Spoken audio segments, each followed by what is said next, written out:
ইতিহাস honours third semester CC7-এর আরও একটি গুরুত্বপূর্ণ প্রশ্ন, ইক্তা ব্যবস্থার বৈশিষ্ট্য আলোচনা করো। মূলত এই প্রশ্নটি এবছরে তোমাদের জন্য অত্যন্ত গুরুত্বপূর্ণ একটি প্রশ্ন। তো চলো দেখে নেওয়া যাক আজকের এই প্রশ্নের একটি নমুনা উত্তর। ইসলামী জগতে মুসলমান ধর্মের হানাফি রীতি অনুসারে ভূমি রাজস্ব নীতি পরিচালিত হতো। এই নীতি কোনো নির্দিষ্ট ভিত্তির উপর প্রতিষ্ঠিত ছিল না। আবাদি জমিতে উৎপাদিত শস্যের একটা বড় অংশ ভূমি রাজস্ব হিসাবে আদায় করা হতো, যা শাসক শ্রেণীর মধ্যে বিভিন্ন মাধ্যমে বণ্টন করা হতো। ইক্তা ছিল তেমনই একটি মাধ্যম বা ব্যবস্থা। মূলত ইক্তা বলতে বোঝায় একটি নির্দিষ্ট ভূখণ্ড বা অঞ্চলকে, এবং সেই অঞ্চলে খাজনা ধার্য করার বা আদায় করা এবং বণ্টনের দায়িত্ব যিনি থাকতেন তাকে বলা হতো ইক্তাদার বা মাকতি। পরবর্তী প্যারা দেখে নাও। ইক্তাদারি ব্যবস্থা তুর্কিদের মাধ্যমে প্রচলিত ছিল। প্রথম দিকে এই ব্যবস্থার তিনটি বৈশিষ্ট্য ছিল, যেমন ইক্তার মালিক ছিলেন মাকতি, তার অধীনস্থ ইক্তা থেকে রাজস্ব আদায় করা ছিল তার প্রধান কর্তব্য বা দায়িত্ব। দ্বিতীয়ত, তার অধীনে একদল সৈন্যবাহিনী থাকত, তাকে সৈন্যবাহিনী পোষণ করতে হতো, যারা প্রয়োজনে সুলতানকে সাহায্য করত যুদ্ধক্ষেত্রে বা অন্যান্য কাজে। তৃতীয়ত, ইক্তার বা ইক্তাদাররা বা সুলতানের ইচ্ছার কাজে বহাল থাকত, তাদের নিজস্ব কোনো ক্ষমতা বা প্রভাব থাকত না। পরবর্তী প্যারা। ভারতে গজনীর ঘুর বংশের সুলতানরা প্রথম তুর্কি শাসনকে সুসংহত রূপ দেয়। তারা উত্তর ভারতে সামন্ততান্ত্রিক প্রথা বিলোপ করে ইক্তা ব্যবস্থা প্রবর্তন করেন। সুলতানরা তাদের অধীনে সামরিক নেতাদের বশ্যতা ও আনুগত্য আদায় করতে আগ্রহী ছিলেন। এই ব্যবস্থার মাধ্যমে তারা সাম্রাজ্যের বিভিন্ন অংশের সাথে প্রশাসনিক যোগসূত্র স্থাপন করেন। পরবর্তীকালে পরিস্থিতির উপর ভিত্তি করে এই ইক্তা ব্যবস্থার মধ্যে একাধিক পরিবর্তন আসে, অর্থাৎ বিভিন্ন সুলতানের শাসনকালে এই ইক্তা ব্যবস্থার মধ্যে যে পরিবর্তনগুলো এসেছিল সেগুলি ছিল মূলত এই ইক্তা ব্যবস্থার মূল বৈশিষ্ট্য, যা আমাদের প্রশ্নের মূল আলোচ্য বিষয়। দেখে নেব পরবর্তী প্যারা। তথাকথিত দাসবংশের শাসনকালে ইক্তা প্রথা মোটামুটি সমগ্র দেশেই প্রচলিত ছিল। এক্ষেত্রে সুলতান ইলতুৎমিশ থেকে শুরু করে অন্যান্য বিভিন্ন সুলতানগণ এই ইক্তা ব্যবস্থার একাধিক পরিবর্তন ঘটায়। ইলতুৎমিশ সমগ্র রাজ্যকে দুটি ভাগে ভাগ করেন। দিল্লি দোয়াব এবং পার্শ্ববর্তী অঞ্চলে খালিসা জমি হিসাবে নিজের কাছে রাখে এবং বাকি জমিগুলিকে তিনি ইক্তাদারদের মধ্যে ভাগ করে দেন। ফলে সামন্তরা নিয়ন্ত্রণে থাকে। পাশাপাশি তিনি ইক্তাদারি ব্যবস্থায় বদলির প্রথা আনেন। দেখো পরবর্তী সুলতান গিয়াসউদ্দিন বলবন। এই গিয়াসউদ্দিন বলবন এই ইক্তা ব্যবস্থার মধ্যে কেন্দ্রীয়করণের চেষ্টা করেন।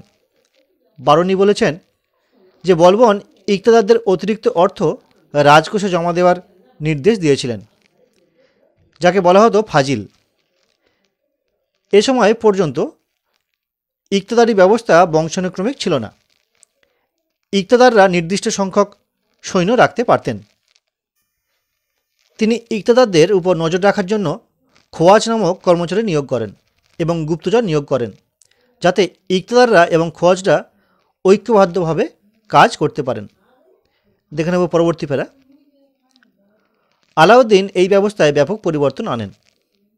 দিল্লির পার্শ্ববর্তী অঞ্চলকে তিনি খালিসা জমিতে পরিণত করেন এবং দূরবর্তী অঞ্চলগুলিকে ইক্তাদারদের মাধ্যমে খালিসায় পরিণত করেন। সামরিক নেতাদের বেতনের পরিবর্তে তিনি ইক্তাদান করেছিলেন। এক্ষেত্রে দেওয়ানি ওয়াজির বিভাগ প্রতিটি ইক্তা রাজস্ব ব্যবস্থা স্থির করতেন বা রাজস্ব ঠিক করতেন এবং তহবিলের যাতে তজরুম না হয় সেদিকে নজর রাখতেন। পরবর্তী সুলতান মোহাম্মদ বিন তুগলক। মোহাম্মদ বিন তুগলক ইক্তা ব্যবস্থার ক্ষেত্রে কিছুটা নমনীয় মনোভাব নির্দেশ করেন। তিনি ওয়াজিরকে নির্দেশ দেন বা দিয়েছিলেন যেন 1/10 বা তার বেশি রাজস্ব আদায় না করা হয়, কারণ তা হলে ইক্তাদাররা কৃষকের উপর চাপ সৃষ্টি করবে। তিনি অনেক ইক্তাকে খালিসা জমিতে পরিণত করেন। তবে সৈন্যদের বেতনের জন্য তিনি যে অর্থ বরাদ্দ করত বা থাকত, তার থেকে কোনো অর্থ যাতে ইক্তাদারদের পকেটে না যায় তার জন্য কঠোর নির্দেশ দিয়েছিলেন। তার সময়ে ইক্তাগুলিতে ক্ষমতার বিকেন্দ্রীকরণ নীতি অনুসরণ করা হয়েছিল। ইবন বতুতা বা ইসামি এ বিষয়ে তাদের গ্রন্থে উল্লেখ করেছেন, প্রকৃত আদায় করা অর্থ এবং জমা দেওয়া অর্থের মধ্যে ব্যাপক পার্থক্য ছিল। পরবর্তী সুলতান ফিরোজ শাহ তুগলক, তার শাসনকালে ইক্তা ব্যবস্থায় একাধিক বৈশিষ্ট্য লক্ষ্য করা যায়। যেমন দেখো, ফিরোজ শাহ তুগলকের শাসনকালে ইক্তা ব্যবস্থায় বিরাট পরিবর্তন আসে। তিনি অভিজাতদের মধ্যে পুনরায় ইক্তা বিবর্তন করেন। ফলে ইক্তাদাররা নিজ নিজ এলাকায় প্রধান হয়ে ওঠে এবং ইক্তা শাসন ব্যবস্থার উপর কেন্দ্রীয় শাসনের নজরদারি বন্ধ হয়ে যায়। ফিরোজ সৈনিক এবং কর্মচারীদের বেতনের পরিবর্তে ইক্তা দানের ব্যবস্থা করেন। প্রথমে তিনি সরকারের আয়ের পরিমাণ নির্দিষ্ট করেন এবং সেটি নির্দিষ্ট থাকবে এমনটি ঘোষণা করেন।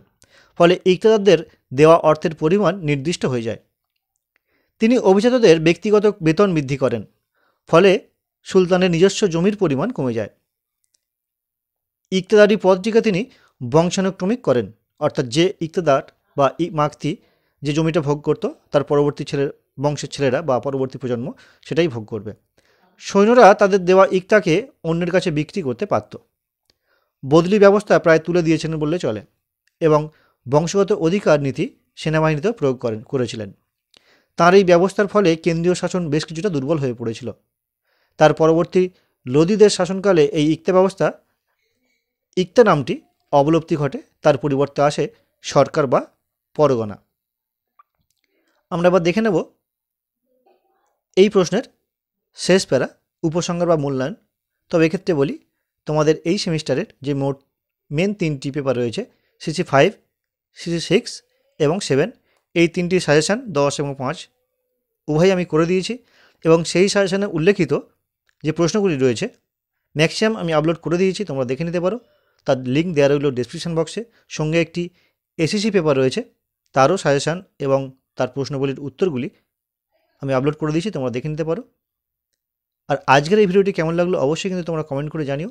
আর যদি কোনো তোমাদের প্রশ্ন থাকে, অন্য কোনো প্রশ্নের উত্তরের ডিমান্ড থাকে, তোমরা অবশ্যই কমেন্ট করে জানাতে পারো। তো চলো দেখে নেওয়া যাক আজকের এই প্রশ্নের শেষ প্যারাটি। তো সবশেষে আমরা একথা বলতে পারি যে সুলতানি যুগে ইক্তা ব্যবস্থায় বিভিন্ন সুলতানদের হাত ধরে একাধিক বৈশিষ্ট্য ফুটে উঠেছে। বিবর্তনের মধ্য দিয়ে সবশেষে এই প্রথা জায়গিরদারি প্রথার রূপ নিয়েছিল। তবে এই ইক্তা ব্যবস্থা ভারতের তুর্কি শাসনকে শক্তিশালী করতে যথেষ্ট সাহায্য করেছিল।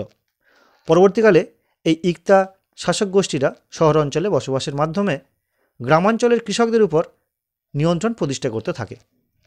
এই ব্যবস্থার মাধ্যমে প্রত্যক্ষ বা পরোক্ষভাবে সুলতানি শাসনকে দুর্বল করেছিল বা পতনের মুখে নিয়ে গিয়েছিল, যার রেশ চলেছিল মুঘল যুগেও। তো এই ছিল আজকের এই প্রশ্নের একটি নমুনা উত্তর। আজকের এই ভিডিওটি কেমন লাগলো অবশ্যই কিন্তু জানিও, আর পারলে প্লিজ একটি লাইক করো।